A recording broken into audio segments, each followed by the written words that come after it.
Курманкул Токтор Алиевич, Камчыбек Кыдыршаевич, мен суроом мындай да, консультант боюнча да. Консультант берене боюнча депутатка караганда көбүрөөк срок алып калат экен да.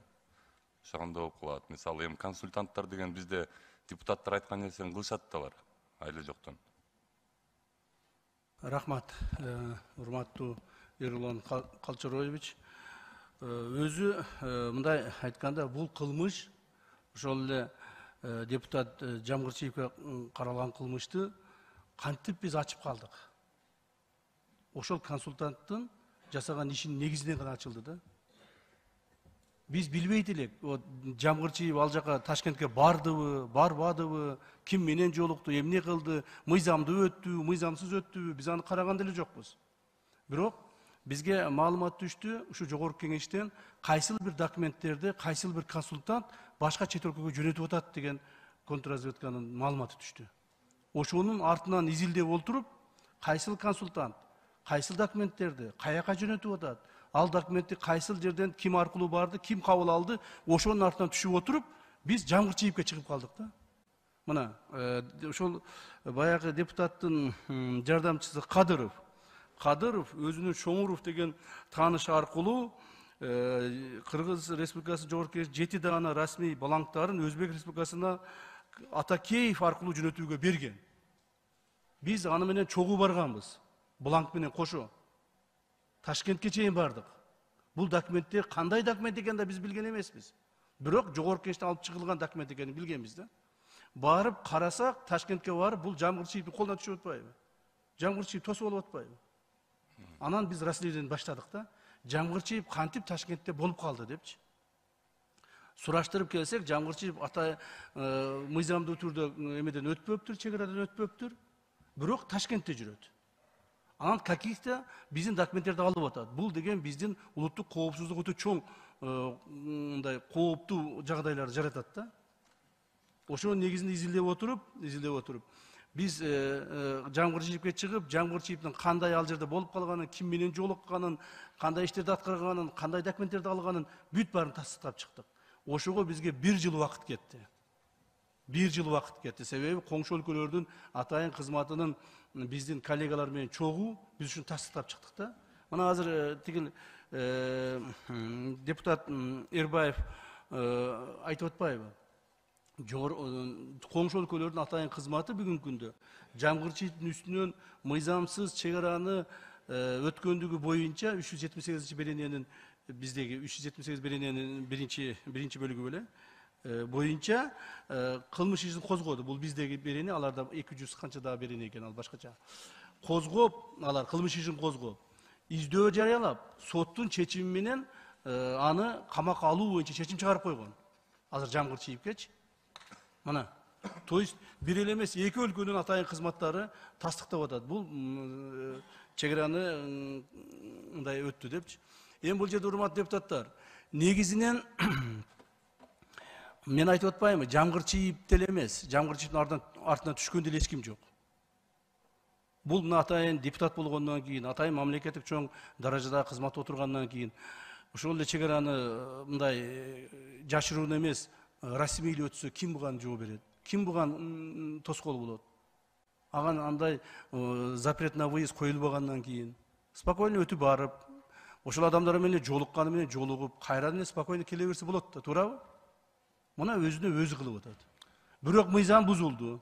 Мыйзам бузулгандан кийин биз аган реагировать этишибиз керек.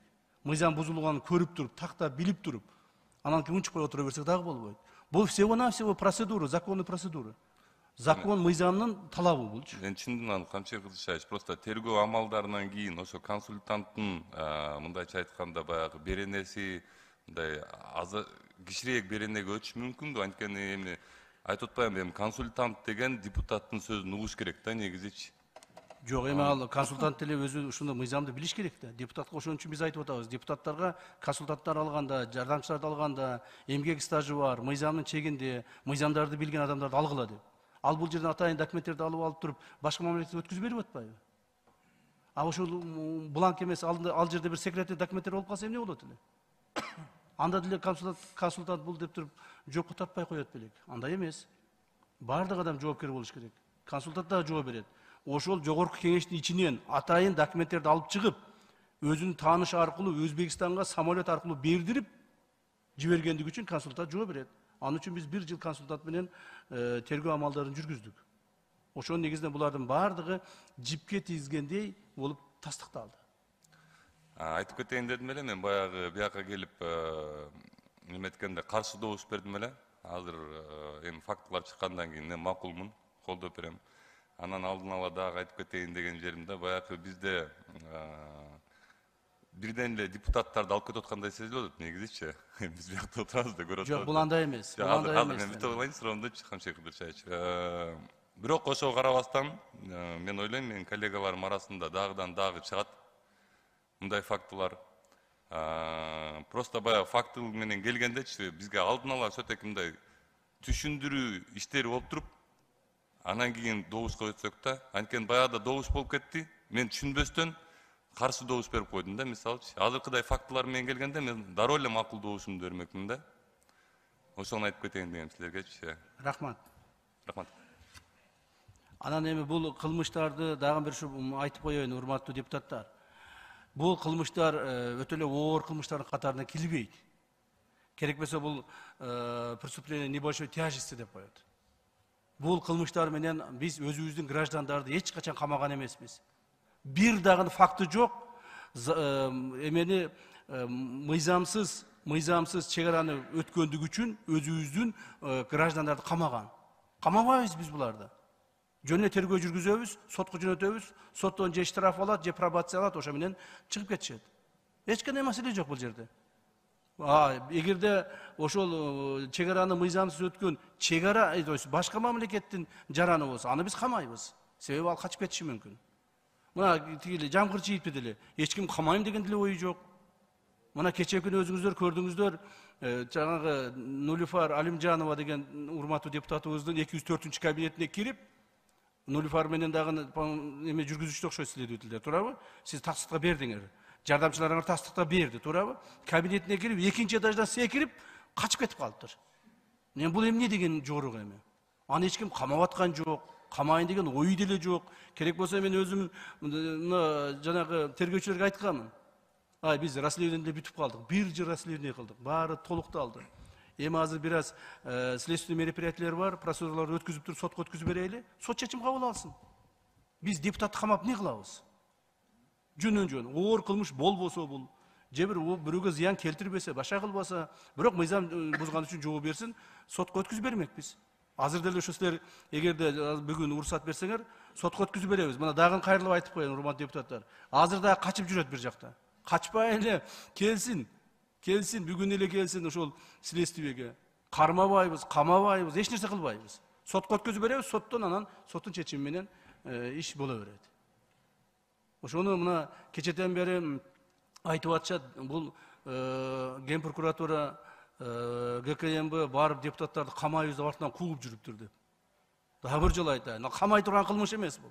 Бул камала турган кылмыш эмес. Бир дагы биз өзүбүздүн жараныбызды дагы бир жолу айтайын.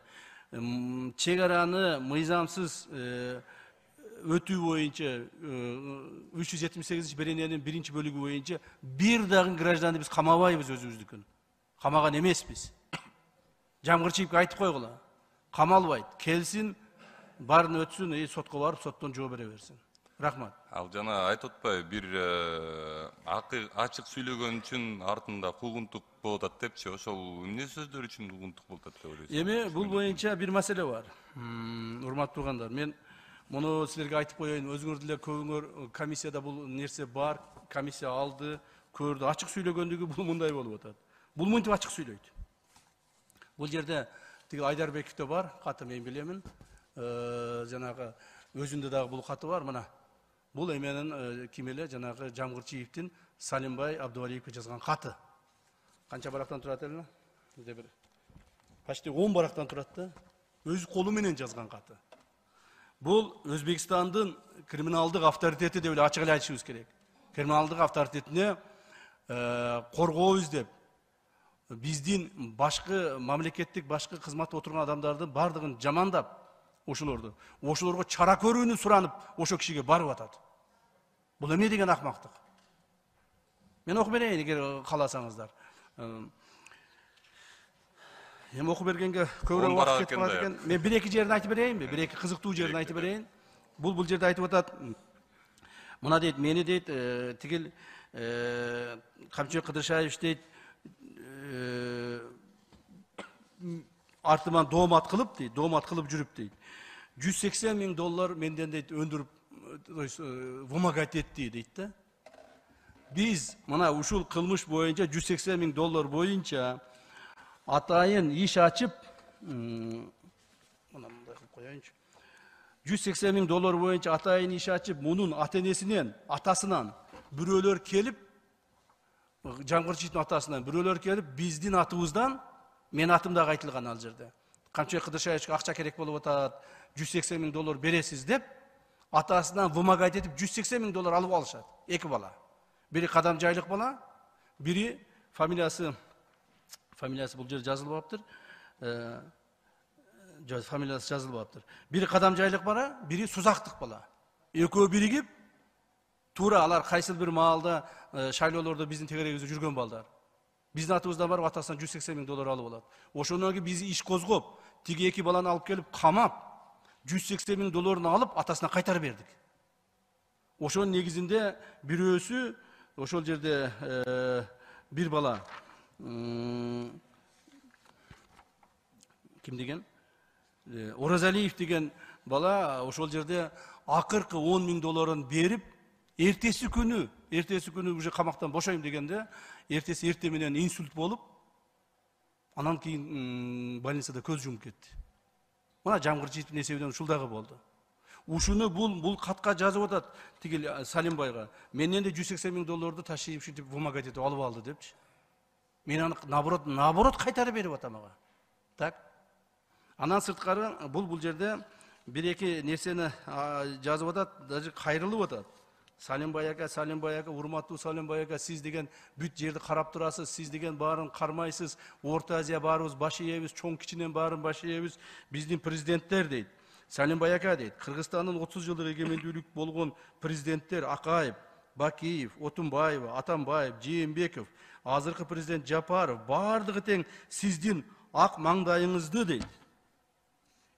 Көрөгөчтүгүңүздү дейт, кадыр баркыңызды жогору баалап, ажоолук такка келери астында сизден сөзсүз түрдө батаңызды алып кетип турушкан дейт. Мына, бул деген эмне деген маскарачылык? Бүт мамлекетти маскара кылып атат бул. Эч качан криминалдык авторитеттерден биздин кайсыл бир президент болсо дагы эч качан барып бата алган эмес. Бата албайт дагы. Так. Мен дагы сиздин эл аралык деңгээлде кадыр баркыңызды бийик сезип, сизден жараткандын ыраазычылыгы үчүн мага жардам беришиңизди суранам дейт. Суранган нерсесин бири бул ошол Ташиевди дейт, жоопко тартып бериң дейт. Ташиевди дейт, жоопко тартып, ушуну дейт, бир нерсе кылып, помогите его привести к ответственности дейт. Понимаете, мына анын каты турат. Бул каты жалган эмес. Мына Айдарбековде бар, булар окушту, барды көрдү. Жамгырчиев өзү да айтты, ооба мен жазган катым бар деп. Көрүп атасыздар, ушундай адамдар мына араңыздарда депутат болуп отурса кандай болот бул? Ошондуктан биз ошондо деле биз азыр буган жанагы башка статьяны койгон жокпуз. Ушунда деле биз айтып атабыз. Жок, биз башка статьяны койбой эле коелу, мейли. Аны моралдык жоопкерчилигинен калтырайлы. Ал ошол эле жанагы 378 беренени 1 бөлүгү менен жооп берсин. Мыйзамсыз чек-араны өткөндүгү үчүн эле деп атабыз. Вот и всё. То есть биз мыйзамдын талаптарын гана алып келип атабыз. Бирөөнүн артынан түшүп, сиз айткандай бирден депутаттарды сууруп кетейин деген оюбуз деле жок. Аны бизге кереги деле жок. Так, бирок мыйзамды бузса, депутат болобу, мамлекеттик ишмери болобу, кызматкери болобу, жөнөкөй адам болобу, жоопко тартылууга милдеттүү. Мен ушуну айтайын дегем да, сизге рахмат. Рахмат. Камчыбек Кыдыршаевич, жаңырээки эки сиздин атыңыздан жана акча добулаган адамдар боюнча анан алдыгы атты эгер колдон келе турган болсо биздин журналисттерге берип таратып ийсеңиз. Анткени көп ушундай жанагындай ушак сөздөр, жаман сөздөр ушулардын артынан угулат да. Андай мен өзүм башыман өткөн, менин жанымда жүргөн дагы балдардын бири кийинчерээк аферист болуп чыккан. Ал дагы азыр сот амалдарын жүрүп атат анын үстүнөн.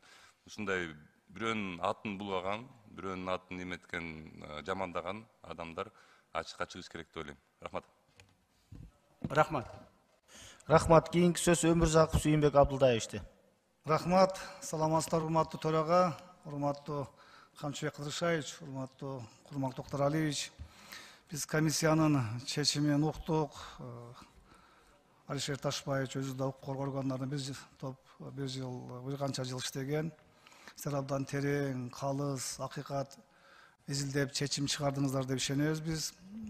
Менин суроом Жанар Кубанычевич, Жамгырчиев каякта? Лидер фракция катары сизге суроом. Жанар Кубанычевичтин микрофонун жандырыла. Мен каяктан билем? Сүйүн Абдулдаевич, байланышка мүмкүн болбойт атат азыр. Бүтүндөй мамлекеттик күч органдары издеп аткан болуш керек. Мага жеке өзүмө мындай байланышка чыккан жок. Мен билбейм, чынын айтсам. Жок, бул жерде сиз жаңылышасыз. Биз аны издеген жокпуз. Биз бүгүнкү күндө Жамгырчиевди издеген жокпуз. Так, себеби аны издей турган негиз жок. Аны кармай турган негиз жок азыркы күндөчү. Кантип кармайбыз? Биз аны мыйзамды бузбаса, депутат болуп турса, ошондон биз издеген жокпуз. Эгер силер бүгүн жанагы макулдукту берсеңиздер, ошондо деле издебейбиз, честно говоря. Муну издеп алып келип камай турган кылмыш эмес. Бул өзү келиш керек. Эмил Эркиевич, бизди угаткан болсоңуз, келе бериңизди айтып коеюн анда. Айтыңыз, мен гарантия берем, камалбайт. Келсин. Рахмат. Рахмат, Жанар Кубанычевич. Себеби жаңы жылдын алдында биз дагы Эмил Жамгырчиевичке айтканбыз. Кел, Эркиевичке кел, бияка өзүң актап айткын деп. Жогоруда Камчыбек Кыдыршаевич айтпады, бул мыйзам, бул берене, бул анча оор эмес кылмыштардын түрүнө кирет да. Урматтуу комиссиянын төрагасы, сиз мына жерде жазып атасыз, Жамгырчиев Орто Азия аймагында белгилүү болгон Салим Абдувалиев аттуу адамдан колдоо издөө максатында аны менен жашыруун түрдө жолугуу үчүн 2022 жылдын декабрь айында Ташкент шаарына барып жолугушкан депчи. Салим Абдувалиев ким ал өзү? Рахмат, Сүйүн Абдулдаевич. Эми сиз ички органдарында көп жыл кызмат кылгансыз, генералсыз. Биз кечээ күнү ДСП болуп, жанагы материалдар келип, биз тил кат бергенбиз да. Комиссиянын мүчөлөрүчү. Ошо кээ бир жагдайларды өзүнүн жанагысы болгону тергөөдүн купуя сыры болгондугу үчүн мен ушу сиздин сурооңузду тергөөчүгө узатат элем да. Эмне үчүн дегенде өзүңүзгө маалым болгондой, жанагы бизде тергөөчү деген түшүнүк бар да. Ал жерде бул тергөөчү 36-биринин негизинде ыйгарым укуктук кызмат адамы болуп саналат да. Ушул киши өзүнүн купуясы бар жок дегендерди Салим Абдувалиев ким дегенин ушул киши айтып берет. Тергөө жаатына мен айтып коеюн эми. Салим Абдувалиев ким деп сиз эми билип туруп эле суроо берип атасыз. Жок, мен Камчыбек Кыдыршаевич, мен билем мунучу. Ошон үчүн азыр мен суроо бердим комиссиянын төрагасына. Эми биздин бардык депутаттарды уят кылып атат да, биздин кесиптешибизчи. Барса Өзбекстан президентине барбай ушунча баргандан кийин. Мына биз бул кылмышкер, Кайманатта бар Салимбай Байбатча деп муну бардыгы билишет. Уюштурулган кылмыштык топтун бул мүчөлөрүнүн эң башында турган бири Өзбекстанда. Мына биз абдан жакшы уюштурулган кылмыштык топко карата ишти жүргүзгөндөн алар коңшул мамлекетте жүргүзүп жакында кармады. Ошону сиздер мына комиссия мына жерге жазып койсоңуздар болот болчу. Кайманатта бар Салимбай Байбатча уюштурулган кылмыштык топтун мүчөсү жакында кармалды деп кашан ичинде болсо дагы. Себеби бул жерде азыр маалымат каражат булактары дагы келип барды угуп көрүп турбайбы? Биз акта караны кара деп айтышыбыз керек. Менде бул жерде урматтуу комиссиянын төрагасы Алишер Ташбаевич абдан суроо көп эле, суроо мергим да келбей калды. Сиздердин маалыматыңыздардан кийинчи сиз Алишер Ташбаевич, Эмил Жамгырчиев биз бардык бир комитетте иштейбиз. Комитеттин аталышында укук тартиби кылмышка каршы күрөшүү болуп айтылат. Анан өзү ушул жерде чек араны кесип өтүп барып, анан бир уюштурулган топтун бул мүчөсүнүн эң лидерине жолугуп келип аяктан жардам сураса, бул эмне деген? Буга жардам суралган нерсе бул башкача. Азыр Камчыбек Кыдыршаевич айткан жок, башкача бул биз чечмелесек болот. Уюштулар кылмыш топко эмнеге кайрылышат? Эмне себептен кайрылышат? Маселени чечип бер деп кайрылат. Ошон үчүн биз абдан колдоп жүрдүк эле бул Эмил Жамгырчиевдичи. Көрсө туура эмес иш алып барган экен биздин кесиптешибиз. Ачыгын айтыш керек, урматтуу кесиптештер, жашырбайчы. Оорунун жарышында өлү машкара дейт. Анан биз айткан болчубуз ага Эмил Жамгырчиевге, сен кел бияка, келип өзүң эгерде туура эмес болсо туура эмес деп айткын деп. Мына мен лидер фракциянын сөзүн да уктум. Жанар Кубанычтын алдагы таппай атабыз дейт. Эгерде таза болсо келип бул жерге жооп бериш керек болчу. Рахмат, менде башка сөз жок. Рахмат, Сүймек Абдуллаевич. Мен бир нерсени ушул баса белгилеп коеюн, урматтуу депутаттар, силер ушуну билип алсаңыздар. Биз кылмыш ишин козгоп, мына прокуратура козгоп бергенден кийин Ташкентке барып, биздин следовательдер, оперативниктер, биздин коллегалар менен чогуу ошол тигил ким эле Салимбай Байбатчаны допрос кылып келдик. Протоколдорубуз турат. Аны допрос кылдык. Ал толук бойдон бардык показаниялерин берди. Ооба деди. Ооба, Жамгырчиев келген мага деди. Менден жардам сураган деди. Ошол мамлекеттик чоң кызматтагы адамдарга тартипке салып берин Кыргызстанда. Кыргызстан тартипсиз болуп кетти деп ушул жардам сураган. Бирок мен деди Кыргызстанга кийлигише албайм деп айткам деди. Анан сырткары бул киши айтып атат. Анын жардамчысы, водители айтып атат. Бул биздин Жамгырчиев депутатыбыз. Ал жерге барып жөн эле жардам сурап тияк бияк кылып келе бербестен, анын ошол Салимбайдын жардамчысын мындай айтканда келет этип кетиптир да. Мына ошол ачык айтып атат, Салимбай өзү айтып атат, жардамчысы показания берип атат. Бир нече күн анын гостиницасында жатып, акчасын төлөбөстөн качып кеттиптир. Ошондо Өзбекстанда 2 кылмыш иши козголду анын заявлениясы менен. Бири мошенничество, бири незаконное пересечение государственной границы. Мына. Мунун сиз айткандай, биз барып анан показанияларын алып, допросту кылып, следовательдер барып, бүт бардыгын эме жасап келдик. Рахмат. Кийинки сөз Маткеримов Айбек Тураталиевичте. Рахмат, Нурлан Тумович, урматтуу Канчабек Кылышбаевич, урматтуу Турач. Алишер Татаевич, сиз азыр бир тастоо иретинде да маалыматты айтып атып, границаны 23-жылы декабрь айында кесип өткөн деп калдыңыз да, ошону тактап койсоңуз, себеби бул жерде бүт баары түз эфирде кетип атат. Механический ошибка болуп калды окшойт. 22-жылы өткөн. Ошону сиз 23-те калдыңыз. Анан экинчи бир сунушта, урматтуу Канчабек Кылышбаевич, азыр мына сиз айтып кеттиңиз да, именно сиздин атыңыздан ушуга чара көрүп бер деп. Биз кылмыш дүйнөсүнөн чара көрүп бер деп бул мыйзамга да туура келбейт да, мыйзамдуу чара көрбөйт да. Туурабы? Эгер биз ошондой, бул деген бул заказ, туура эле айтканда, Сүйүн Абдуллаевичтан мындай бурмалап айттым, мен туура эле айтайын, бул ликвидация кылып бер деген сөз да. Эмне себептен ошондой заказ берип аткандарга анда бизде мыйзамдын чегинде биз жаза колдонбойбуз? Неге кылмыш ишин ачпайбыз? Урматтуу Токтор Алиевич. Ассак болот да, бул дагы буйртма да, эгер ошол буйртма аткарылып калса эмне болмок?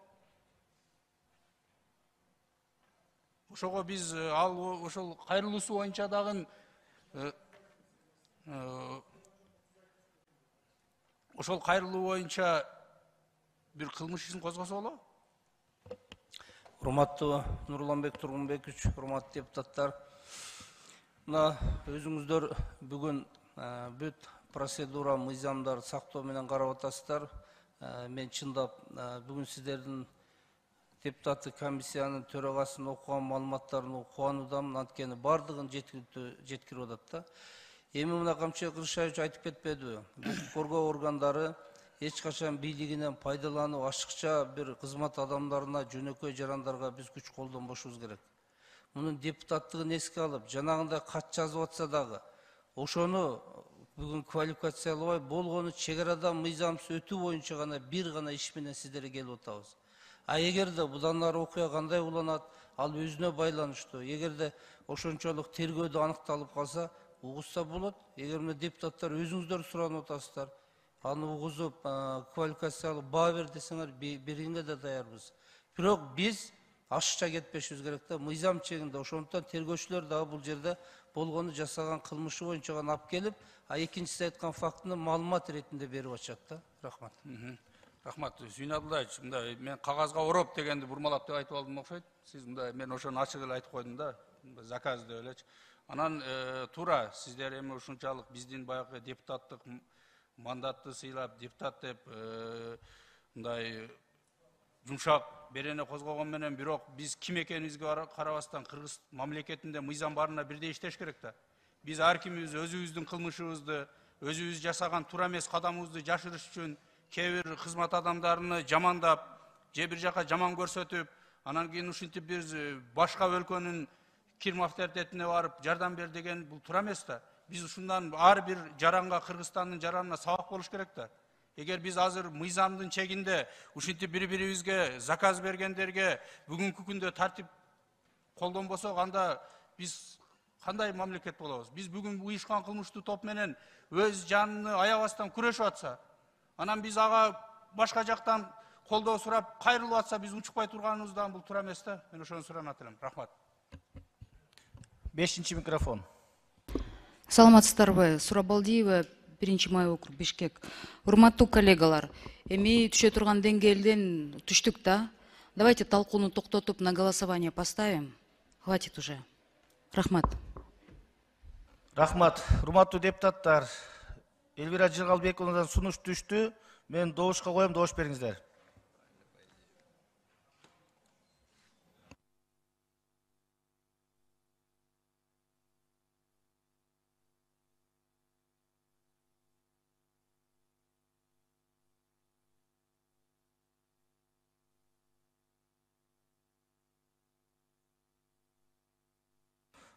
Макул 68, каршы 2, бары 70, катталуу 81, сунуш өттү, талкуу суроо токтоду. Урматтуу депутаттар, мына азыр 2 депутат ортого чыкты. Анан суроого жазылып туруп, суроо берип алып ортого чыкпаңыздар. Биз чечимди сыйлашыбыз керек. Чыгып алып суроо бербейли. Мына 2 депутаттан кийин мен добушка коем. Урматтуу депутаттар. 3-чү микрофон. Саламатсыздарбы? Саламатсыздарбы, урматтуу коллегалар? Камчыбек Кыдыршаевич, сиз мен фамилиямды айтып калдыңыз, Алимжанова Нилуфар. Угулбайт да.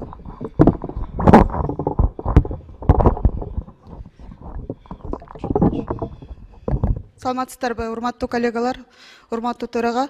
Камчыбек Кыдыршаевич, сиз мен фамилиямды айтып калдыңыз. Мен сөзгө жазылдым эле, тилекке каршы сунуш өттү. Мен кабинетимен деген маалыматты мен кече ГКМБД суракка барып айтып, как есть айттым. Мен өзүм маалыматым жок болчу, чындыгында. Эмил Эликовичтин андай ниети бар экенин дагы мен билбегенмин. Кабинетинен секирип кетти деген маалыматты бир нече убакыттан кийин өзүм жардамчыларымдан уктум. Ушуну айтып коеюн дедим. Биз кече мындай адамгерчиликтүү жактан колдоп, аны түшүнүп, эми пока не доказано, не виновен деп жана комиссияга барган максатыбыз, ниетибиз деле ошол болчу. Материалдарды угайлуу өз көзүбүз менен деп, себеби бул биздин фракциялашыбыз, коллегабыз, андай бир жаман ой деле жок болчу. Мына коллегалар жалпы жамаат эл көрүп атат. Мен дагы жана менин кабинетимен секирип кетти деген маалыматка эми укуктук баа өзү берилет. Следственный органдар кече келип кабинетти толук көрүп кетти, фото, видео фиксация болду. Биз баарыны бардай айттык, ошон үчүн тактоо иретинде айтып коеюн. Рахмат. Урматтуу депутат, укуктук баа сиздин кабинетиңизден секирип кеткен үчүн бербейбиз. Ачык айтып коеюн. Секире берсин, 2-нчи этаждан секиреби, 7-нчи этаждан секиреби, ал анын өзүнүн иши. Биз аны укуктук баа бербейбиз, анын үчүн жоопко тартпайбыз биз. 5-нчи микрофон. Рахмат, урматтуу, саламатсыздарбы, урматтуу кесиптештер. Урматтуу Камчыбек Кыдыршаевич, мүмкүнчүлүктөр бар болсо, азыр вот окуп чыккан кагаздын көчөрмөсү сизден алсам болобу? Сиз 2 жолу менин фамилиямды айттыңыз. Кече күнү комиссиянын алкагында ушул кагаздарды окуп чыгайын десек, сурооюн берейин десек, бирок прокуратуранын жана УКМКнын сунушу негизинде бул жашыруун түрдө өттү. Ошондуктан биз катышкан жокпуз. Сиз азыр окуп чыккан кагаздыңызды мен көргөн жокмун, көрө элекмин. Мен үчүн аябай кызыктуу. Эгер мүмкүнчүлүктөр бар болсо берип койсоңуз. Рахмат. Макул, беребиз. Мен эмне үчүн сиздин атыңызды айттым, мен муну дагы айтып коеюн. Эми биз байкагычпыз да, билесиңер. Байкап турабыз, кайсы депутат не кылып атат, не сүйлөп атат, колунда кандай документ бар деп. Кече сиздин колуңузда кара папка кеткен да, ошонун ичинде болчу. Ошон үчүн биз ойлоп калдык, сиз дагы билет окшойсуз депчи. 5-ci mikrofon. Рахмат. Кечирим сурап атам. Урматтуу Камчыбек Кыдыршаевич, кече күнү колумда бир кагаз бар эле. Бул Жамгырчиевдин атынан, комиссиянын төрагасынын атына кеткен суроолор. 2 барак эле. А сиз азыр окуп чыккан кагаз менде жок. Өзбекстандын жаранына кайрылган боюнча мен такыр бербейт экен. Ал көрсөттү, берем деп айтты, бирок комиссияга берди окшойт. Калгандарга берген жок. Жок, кара папкада кетти, кара папкада. Рахмат, 1-ci mikrofon. Урматтуу төрага, мен деле ушул суроону айтып берейин дегем. Жанагы Конституциялык кеңешмеде айткан элем. Ошол катты жашыруун болсо жашыруун түрдө бизге бериш керек болчу. Катта энетип жазылган. Азыр биз үзүндүсүн гана уктук. Эгерде тергөөнүн купуя сыры болсо, бардыгыбыздын биздин жанагы кол койгон атайын биринчи отдел аркылуу берип коюңуздар, алга толук окуп чыгайлы. Биздин коллегабыз эмнени жазып атат, кандай заказ берип атат. Анын бардыгы биз үчүн негизи чечим кабыл кылуу үчүн да бул керек болчу. Ошону берип койсоңуздар. Эми бул кат коомчулукка тарап кетпесин деген оюбуз бар, ачык эле сөз да. Эгерде кимдир кайсы депутатка керек болсо келсеңиздер, мен мына окутуп коем, жанында эле турат. Коомчулукка тарап кетпесин, эртең колдон колго өтүп кетпесин, анан эми болбосун деген эле ушундай эле максатта. Атак ал каттын жашыруун деле эч нерсеси калбады ужечи. Урматтуу депутаттар, баары түшүнүктүү болду. Урматтуу депутаттар, Кыргыз Республикасынын Жогорку Кеңешинин депутаты Эмил Жамгырчиевди Кыргыз Республикасынын Кылмыш жаза кодексинин 378 беренесинин 1 бөлүгү жана 378 беренесинин 1 бөлүгүндө көрсөтүлгөн кылмыштарды жасагандыгы үчүн кылмыш жаза жоопкерчилигине тартуу жөнүндө Кыргыз Республикасынын башкы прокурорунун сунушуна макулдук берүү Кыргыз Республикасынын башкы прокурорунун сунушу канааттандырылсын. Токтомдун долбоорун добушка коем. Добуш бериңиздер, урматтуу депутаттар.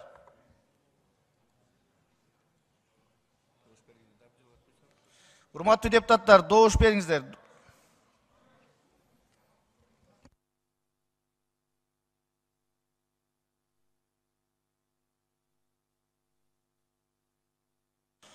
Макул 69, каршы жок, баары 69, катталды 81. Урматтуу депутаттар, биз көңүл буруп койсоңуздар, урматтуу депутаттар, мен Чыңгыз Айдарбекович.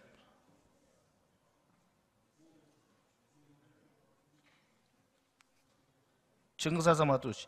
Отурсаңыздар, урматтуу депутаттар, мен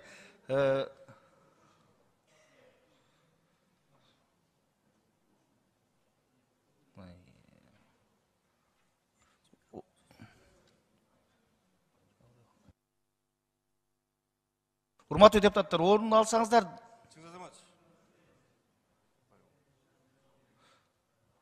Урматтуу депутаттар, мына өзүңүздөр көрдүңүздөр, бардыгы ачык, коомчулук көрдү, түз эфирде болду, түз ободо. Урматтуу депутаттар, мен бир нерсени айтып коеюн. Мына коомчулукта түшүнүш керек. Кыргызда карга карганын көзүн чукубайт деген сөз бар. Бирок мыйзам алдында, мыйзамдуулук үчүн бүт бардыгыбыз биз туура мамиле жасашыбыз керек. Ал депутатпы, министрби, акимби, же карапайым дыйкан фермерби. Анан коомчулукта ушундай сөз болуп атат. Парламент ушундай көрүнүштөрдөн улам парламенттин таасири, кубаты, орду төмөндөп кетти. Укук коргоо органдары каалаган учурда ушундай депутаттарга кылмыш ишин козгоп алып кетип атат деп. Бул туура эмес. Кылмыш жасаган депутат болобу, ким болбосун, биз мына ушундай ачык колдошубуз керек. Себеп дегенде бардыгы мыйзам алдында бирдей. Ушундай сөздөрдү айткандан этият болойлу. Анан бири-бирибизге болушуп, алдын ала мындай сабырдуулук кылбай, өйдө төмөн сөздөрдү парламенттин аброюна сүйлөгөндөн этият болсок, урматтуу депутаттар. Биз да тазаланышыбыз керек. Коом тазаланууну биз талкуулап атабызбы? Биз Жогорку Кеңеш өзүбүз тазаланышыбыз керек. Биздин арабызда таза депутаттар отуруш керек. Андыктан кийинки шайлоолордо да эл журт шайлоочулар ушул маселени эске алыш керек, урматтуу депутаттар. Ошон үчүн биз кылмыштуулук менен күрөшүү, жоопкерчиликтин алдында биз бардыгыбыз колдошубуз керек. Рахмат. Экинчи микрофон. Рахмат төрага, Абдалиев Мекимбек, Ата журт Кыргызстан. Урматтуу Камчыбек Кыдыршаевич, мына биз массалык маалымат каражаттарынан окуп көрдүм да.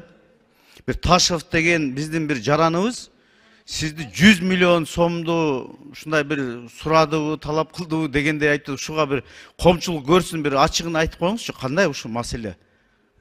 Урматтуу депутаттар, туура мен да кече түнкү саат 1:30-2 болсо керек, президент маган чалып айтып калды. Могул жерде бирөө чыгып алып 100 миллион сен эмелериң сураган турбайбы деп. Мен эмне болуп кетти экен деп издеп тапсам, анан кийин ошол ал Ташев, Имамидин Ташев деген Кейж Групп компаниясынын генеральный директору, хозяйыны ошентип жазып чыгыптыр, айтып чыгыптыр интернеттен. Мына 52 миллион кассага төлөтүштү, анан 100 миллион сом карманга төлөйсүңөр деп бизди мени ушундай кылды деп айтыптыр да. Эми бул боюнча айтып коеюн, урматтуу туугандар. Соттун чечими менен, уруксаты менен биз Имамидин Ташевдин отурган жеринде башкалар менен сүйлөшкөнүн сөздөрүн бүт жаздырып алганбыз. Ачык видео сүйлөшкөнүн жаздырып алганбыз. Ал жерде эмне деп сүйлөшүп атат? Имамидин Ташевди эмне үчүн камаганбыз, ушуну айтып коеюн. Бишкек шаарында азыр мен эсимде жок кайсыл үй экен, bir үйдүн жашоочулары мага кайрылышкан. Мына ушул жерден биз канча жылдан бери жашап атабыз, кызыл китеп ала албай атабыз, биз кыйналып атабыз, светке как өндүрүшчү катары төлөп атабыз, газ сууга ушундай өндүрүшчү катары төлөп атабыз, Ташевка чара көрүп бериңиз деп. Ташевди чакырып сүйлөшкөнүбүздө действительно ошол жашоочулардын айткандай болуп чыкты. Ташевди биз камаганбыз. Камагандан кийин Ташев бизге эмес 52 миллионду ошол Бишкек шаарына келтирилген зыянды 52 миллионду төгүп берди. Эми мунун айтып аткан 100 миллиону боюнча. Бул 100 миллионду ошол Улуттук коопсуздук мамлекеттик комитетинин сотрудниктери, кызматкерлери сурады деп атат. Урматтуу туугандар, мен жана айтып атпаймынбы? Соттун чечиминин негизинде ал ошол СИЗОдо отурган жерден анын сүйлөгөндөрүн биз бүт тарттырып алганбыз. Ал жерде бул Кудайбергенов баягы Тилекмат Кудайбергенов беле ким эле адам? Күрөнов, Тилекмат Күрөнов деген менен сүйлөшүп атат. Экөө сүйлөшүп, пландарды түзүп, Кыргызстанда кайсыл күнү переворот кылышынан бери сүйлөшүп атышат. Ушул күнү Кыргызстанда переворот кылабыз, ушундай кылып чыгабыз, сен ушинтип айтып койсоң эл ишене берет. Мына желек чыкты, башка чыкты, давай ушуну жасайбыз деп туруп экөө сүйлөшүп атат. Бир нече күн сүйлөшүштү. Андан кийин ошого карабастан биз 52 миллион сомду төлөп бергенден кийин Ташевди биз чыгардык СИЗОдон. СИЗОдон чыгарып дагы байкадык. Дагы эмне деп сүйлөшөр экен булар? Качан переворот кылар экен, көрөйлүчү депчи. Тим койдук. Мен муну ачыгын айтып берип атам. Себеби дегенде муну жашыра турган эч нерсеси жок. Муну саясат кылып атпайбы? Анан кийин бул жүрүп мына кече күнү ушундай бир видеону алып чыкты. Ал видеосуна каршы Телекматтын сүйлөгөн сөзүн дагы биз жаздырып алдык. Ал жерде ал айтып атат, ай 100 миллион деп айтып кое бер, эл ишене берет депчи. Лиш айтып кое бер, эл ишене берет. Ушу айтып элди эле козгой берсен, козгой бер. Бүттү, ишенет деп. Мына бүгүн биз Имамидин Ташевка ачык айтайын, издөө жарыяладык. Ал азыр бекинип башка мамлекеттердеби, же биздин мамлекетте биз билбейбиз. Качып жүрөт. Биз аны баары бир кармайбыз. Бүгүнбү, эртеңби, бүрсүгүнбү баары бир кармайбыз, жоопко тартабыз. Мамлекетибизде ошол мамлекетте төңкөрүш уюштурууга даярдангандыгы үчүн биз аны жоопко тартабыз. Мына ушул 100 миллионду айтып атасыңар. Биздин кызматкерлерди биз, мына биздин УКМКнын кызматкерлерин былтыр эле жылы 5ке жакын адамды биз 5 кызматкерге тегерегинде жоопко тарттык. Кылмыш жообуна тарттык. 10га жакын кызматкерлерди жанагы жумуштан алдык. Так. Дагы бир 10 жакты кызматкерлерди жумуштан өздөрүнүн каалоосу менен кетирдик. То есть биз дагы өзүбүздүн ичибизди тазалап атабыз, ар дайым карап атабыз. Бирөөдөн бир тыйын алып койбосо экен, мыйзамды бузуп койбосо экен, деген мааниде. Ал эми бизге төгүп аткан же ККМБга төгүп аткан акчалардын бардыгы счет аркылуу өтөт, мамлекеттин бюджетине кетет. Аны бир да кызматкер же мен же башкабыз көрбөйбүз дагы ал акчаны. Биз цифраны гана мына кагаздан көрөбүз. Мына ушул.